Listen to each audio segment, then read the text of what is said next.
Hola a todos, bienvenidos una vez más a nuestro canal de YouTube de la Sociedad Dominicana de Urología. En esta ocasión estamos desde el Congreso Nacional de Urología e Internacional en 2025, donde estamos teniendo mini entrevistas con nuestros expositores, talento local, competitivo a todo nivel. En esta ocasión tenemos una representación digna de lo que es las conferencias de litiasis. La litiasis es prácticamente el día a día del urólogo. El urólogo joven sobre todo, porque esos son los pacientes que llegan con dolor y sin muchos requisitos. O sea, que todavía somos urólogos jóvenes. Yo creo que sí, porque yo digo que sí. Sí, pero también yo me siento. Yo me paro y todo cuando dice, "Pero vamos". Aunque tenemos algunos PSA encima, somos jóvenes. Bueno, yo no. No, no fue será de tacto. Está bien. Pero son ustedes. Tengo 7, está bien. Yo no, le van a pasar muchos años para llegar y a tener PCA. Entonces, en este módulo vamos a hablar de la litiasis. Ese es un campo que avanza cada día más rápido que la liebre. Una pregunta, vamos a empezar con el doctor Aquino, doctor Ángel Aquino. ¿Cuándo tú decides en qué paciente hacer una laparoscópica o una percutánea? Mira, realmente quizás no tendríamos ni que compararla. La indicación está clara de cuándo hacer. Lo que más hacemos en esos casos es percutáneos. La laparoscópica la tenemos como una herramienta adicional que nos ayuda en algunos casos para tratar de dejar al paciente en la medida de lo posible libre de litiasis. Esa parte de la definición de libre de litiasis, ¿qué significa? Bueno, recuerda que nuestro público principal o el objetivo de nuestro canal es que los pacientes que nos vean también aprendan. Imagínate que tú tienes un pequeño envase, allí tienes uno que otro grano de habichuela. Cuando decimos libre es dejar eso completamente libre. O con la menor cantidad de grano de habichuela. A eso nos referimos. Esa es la intención, pero en realidad es como dices eso, que quede con lo menos posible. El objetivo principal es que pueda fluir algo que cae en el riñón, que es la orina. Si la orina fluye, entonces ese riñón, en cierto sentido, está protegido.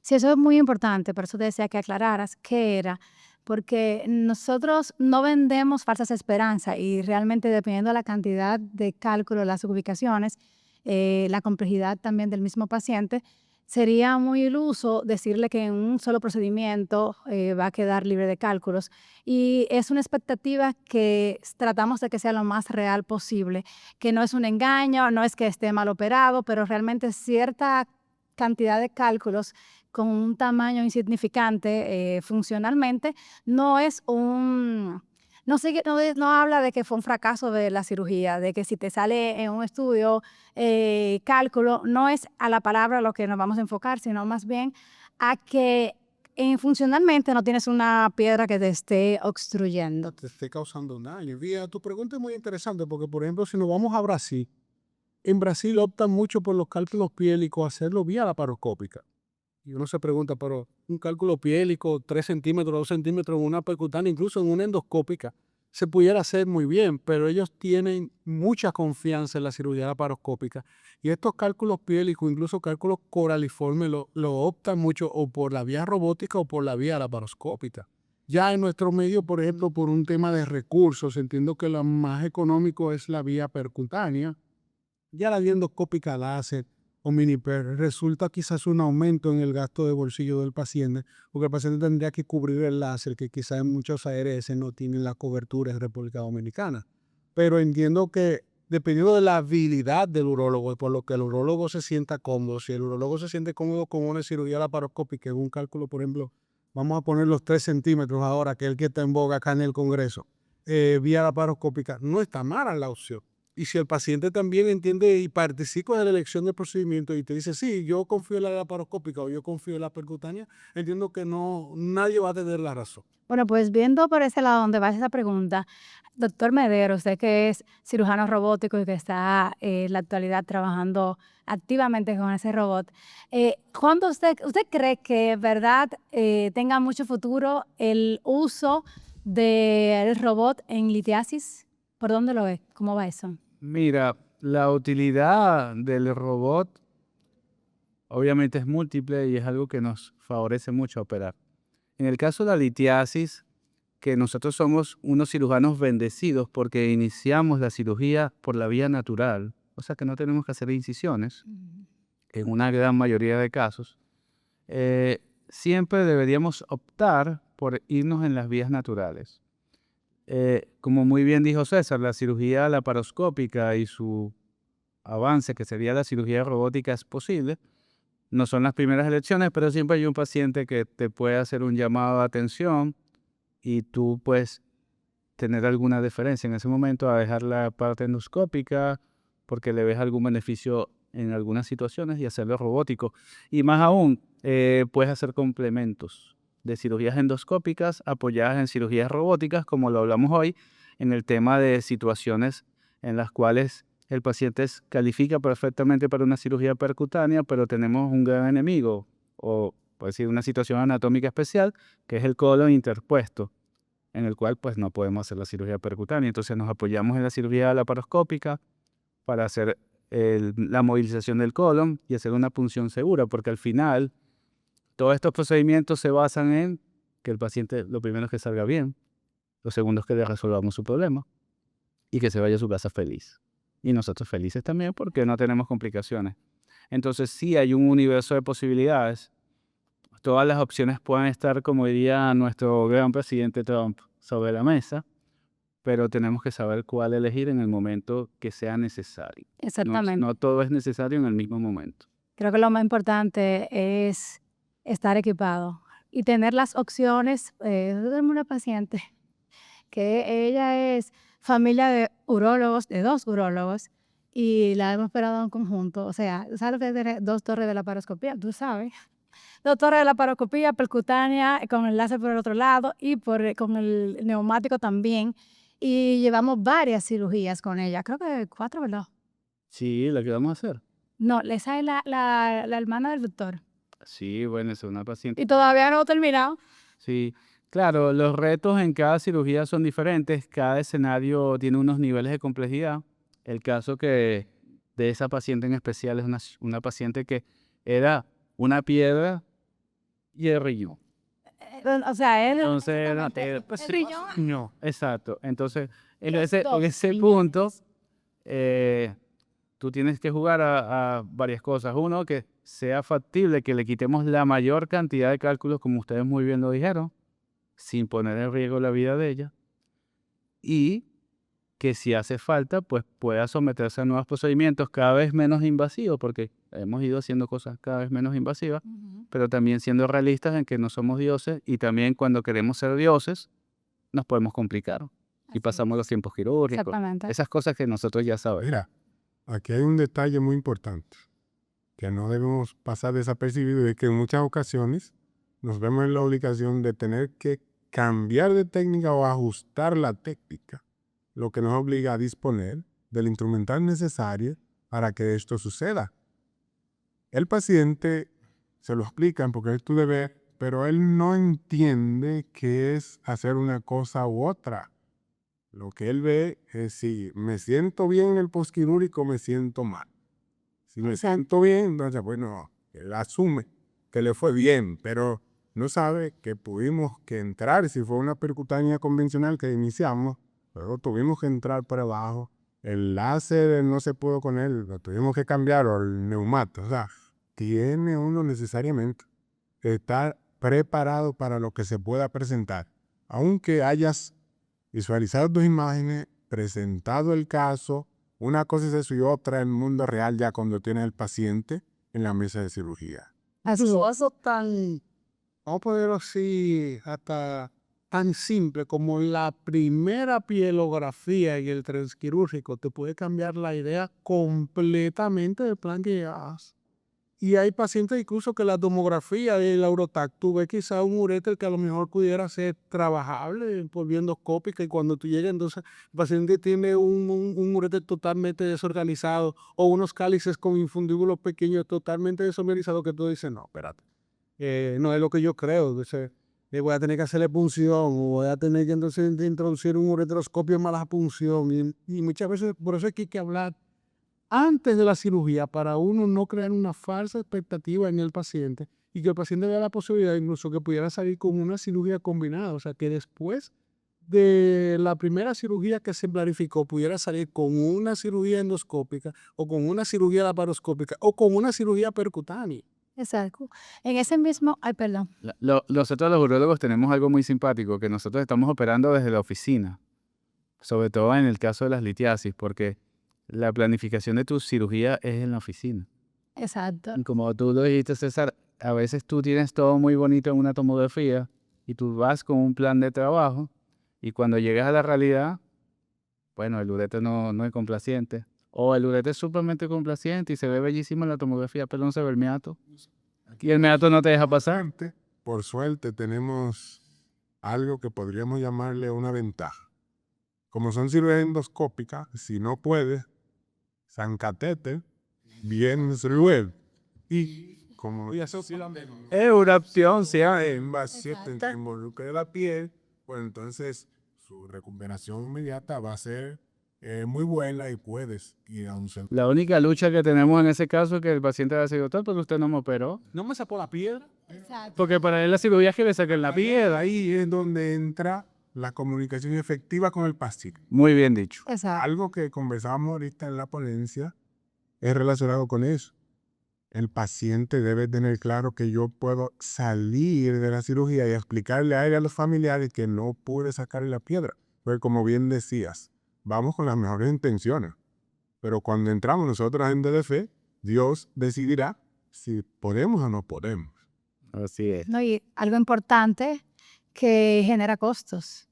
No, que yo antes de hacer un daño peor, reconociendo las complicaciones, porque son cirugías mínimamente invasivas con complicaciones mayormente invasivas. Y entonces, partiendo de ese punto y de lo último que hemos comentado, al momento de tú evaluar en consultorio cuál es la planificación que vamos a tener, que tú tomas en cuenta el acceso, la energía. La energía que voy a utilizar, cómo es la anatomía del paciente. Si veo que un paciente, por ejemplo, que pueda tener una malformación ósea, dónde está el riñón, cómo está la anatomía del riñón. Trato de evaluar bien siempre la anatomía de las vías urinarias. Trato de ver en los antecedentes y si tengo el dato de la unidad Humphrey del cálculo, saber cuál es la dureza o la firmeza del cálculo, porque son datos que hay que tener previo para uno poder entonces poder garantizar el éxito postquirúrgico. Y otro detalle importante es que nosotros en los casos con pacientes con litiasis tenemos un enemigo oculto que son las infecciones.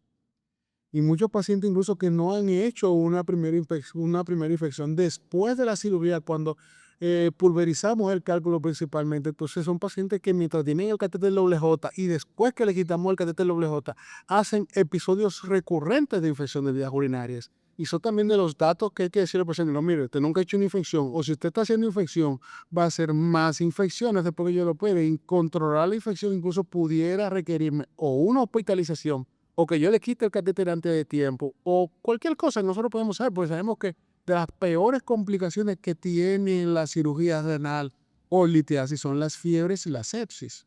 Y esa sepsis incluso es la que es culpable de que muchos pacientes pierdan la vida en impostible. Exactamente. Una preguntita para cualquiera que la quiera contestar. ¿Qué creen que ha cambiado más en los últimos años? ¿La tecnología, la técnica? ¿Qué? Las dos cosas, la tecnología, porque la tecnología nos ha permitido mejorar las técnicas quirúrgicas. Tal vez hace 10 años una cirugía flexible, la tasa de litiasis no es la misma de ahora, porque tenemos juguetes nuevos, tenemos la succión, tenemos fibras láser más delgadas, tenemos también equipos más delgados, entonces eso nos hace, de cierta manera, ser mucho más eficientes y que tengamos menos molestias. Inclusive tenemos ahora opciones como catéteres, como los Polaris 2, que son parcialmente, se calientan, quitan el dolor. Los otros que vienen ahora que son la mitad del catéter, la mitad pues de un hilo. O sea, hay muchas cosas. Sí, nos hace mejores cirujanos y nos enseña otras cosas. No hemos terminado de pagar un láser y ya salió otro mejor. Como los ¿Qué nos lesió? como los iPhones. No, igualito, peor. Sin duda que la tecnología ha cambiado, pero esos son instrumentos que si no tienen quien lo guíe, quien lo utilice, se convierten en muertos.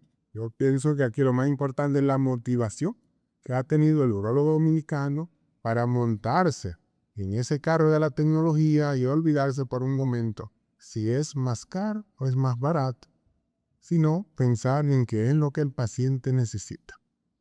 De